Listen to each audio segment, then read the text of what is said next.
Et dans un long sifflement, le python se changea en un jeune homme séduisant. Il se tenait droit, propre et élégant, vêtu d'un costume sombre très coûteux. Ses chaussures brillaient. Sa montre étincelait comme de la glace. Ses cheveux étaient bien coiffés, et son visage semblait tout droit sorti d'un magazine. Dans sa main droite, il tenait une mallette noire qui semblait lourde et importante. L'homme souriait dans le vide, un sourire lent et calme, le genre de sourire qui cache des secrets. Sans jeter un regard à l'arbre derrière lui, il marcha droit hors de la forêt. Au bord de la route, à côté de buissons épais, une berline noire était garée silencieusement. Sa carrosserie brillait comme un miroir.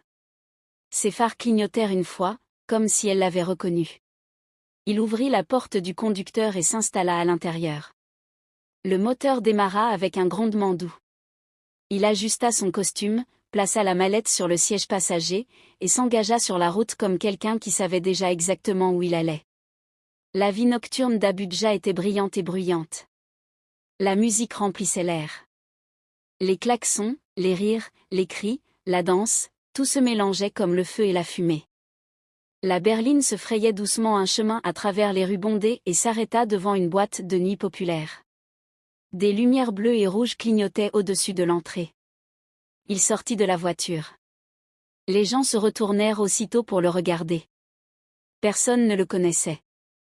Mais à sa manière de s'habiller, à sa démarche assurée, et à la voiture luxueuse qu'il conduisait, on comprenait qu'il n'était pas un homme pauvre.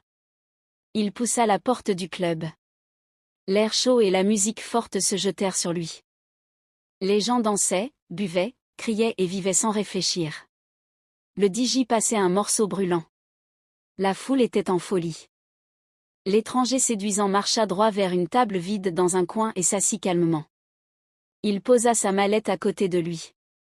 Personne ne savait qui il était, mais presque tout le monde le regardait du coin de l'œil, surtout parce qu'il paraissait trop riche, trop calme, trop mystérieux.